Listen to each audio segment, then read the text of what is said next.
pleasant day, everyone. For our culminating output, me and my group will be tackling a case that involves cross-company and its long-term note payable. So cross-company entered into a long-term financing arrangement on January 1, 2025 by issuing a 10 million 10% note payable with a 5-year term. The note requires annual interest payments every December 31 with the principal due at maturity. In connection with the issuance, the company incurred 200,000 pesos in transaction cost. Although Cross Company paid the interest due in 2025, it failed to settle the annual interest obligations for 2026 and 2027. As a result of these payment defaults, the company renegotiated the debt with the creditor on January 1, 2028. Under the revised terms, the creditor forgave all accrued interest, reduced the interest rate to 8%, and extended the maturity date to December 31, 2030. The principal amount remained unchanged. An arrangement fee of 175,000 pesos was paid by Cross Company to facilitate the restructuring, and at the date of modification, the prevailing market rate for similar debt instrument was 12%. The key issue in this case is determining the proper accounting treatment for the restructured note payable after the interest defaults, specifically whether the change is an extinguishment or a modification and how to measure the liability using the effective interest method. We must also decide presentation and disclosure in the financial statements and note managerial and ethical concerns about liquidity, creditor negotiations, and transparent reporting. Okay, so for the analysis part, we have to go over the old long-term liability first. So for the initial measurement of the note payable, we have 9.8 million, which is equal to the issue price minus the transaction cost. So after that, we can now determine the market interest rate through trial and error and through interpolation. And with that, we got 10.54% as the effective market interest rate. So we can also check that through calculating the present value of the note payable through 10.54%. So next we have the amortization table, and here we have the interest paid, which is equal to the face value multiplied to the nominal interest rate of 10%, which is equal to 1 million, and we have the interest expense, which is equal to the present value multiplied to the effective market interest rate, which is 10.54%, and we have the discount amortization, which is equal to the difference of interest paid and interest expense. Now for the present value or carrying amount of the payable, it is equal to the previous present value added to the discount amortization. Now for the journal entries, for January 1, 2025, to record the issuance of notes payable,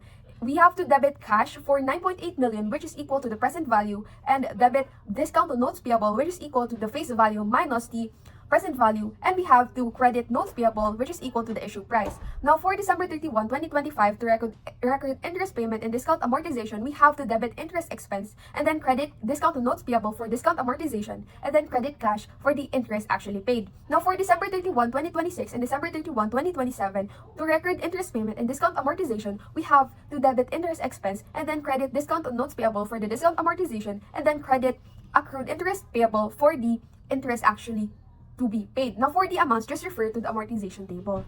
In debt restructuring, it is important to identify first if the modification is substantial by dividing the net gain or loss on modification by the carrying amount of the old liability. In this case, to get the net gain or loss on modification, the present value of the new note payable at the original market rate and the assessment fees are subtracted from the carrying amount of the old note payable. The following computations reflect the carrying amount of the old note payable.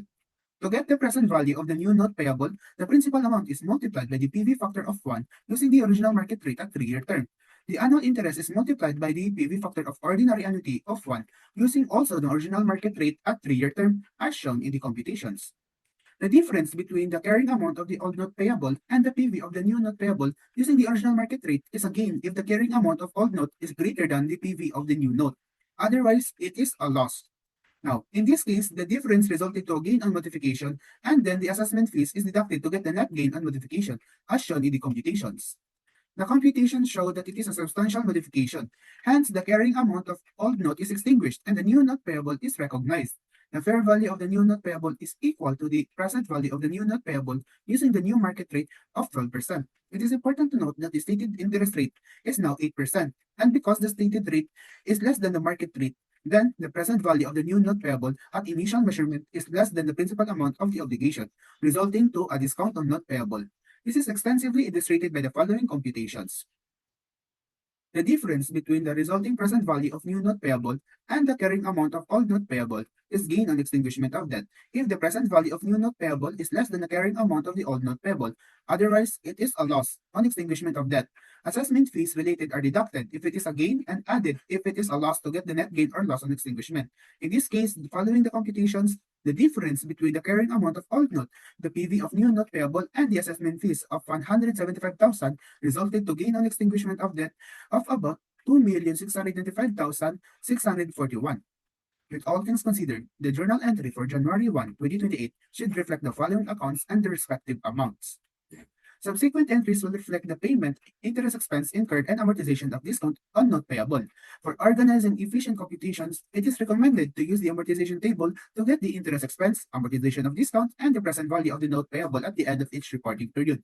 This means that at the end of every reporting period until maturity date, Crossco will recognize a debit interest expense, credit discount on new note payable, and credit cash. At the maturity date, the present value of the note payable should reflect to the principal amount of the note payable as per amortization table.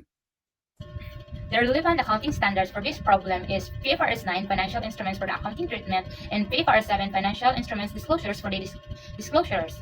Now, for the accounting treatment, on January 1, 2025, we recognize the financial liability and measure it at amortized cost since this is a financial liability solely for contractual principal payment and interest, and Crossco did not designate it as fair value through other comprehensive income nor fair value through profit or loss. Now, for the unpaid interest on the years 2026 and 2027, we add them to the financial liability, which why it is included in the computations for the debt restructuring in January 1, 2028.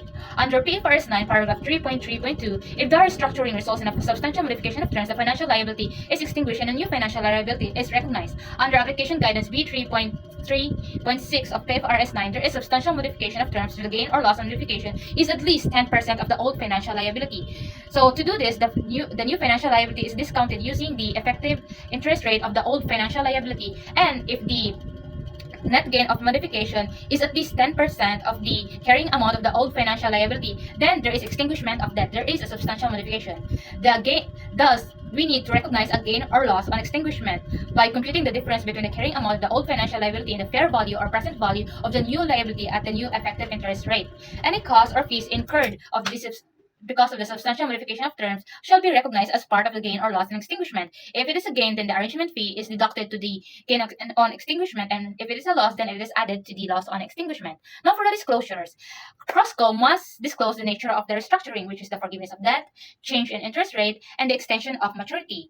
The gain recognized on the recognition must also be presented along with the carrying amount of the new financial liability, and the credit risks and liquidity risks associated with the restructuring must also be disclosed. The users of account of the financial statements must be aware that the restructuring indicates past impairment and the revised maturity can extend cash outflows, which might affect the ability of the company to settle its liabilities. Now, for the presentation, the statement of financial position as of January 1, 2028, the old note financial liability and its accrued interest are recognized, but a new financial liability is presented as non-current liability in the financial statement. And also, the arrangement fee is already included in the gain or loss and extinguishment, which is not presented in the statement of financial position but in the statement of profit or loss. Based on our analysis, our recommendation for Crossco is to treat this restructuring as a substantial modification and to proceed with the extinguishment of the old debt under PFRS 9.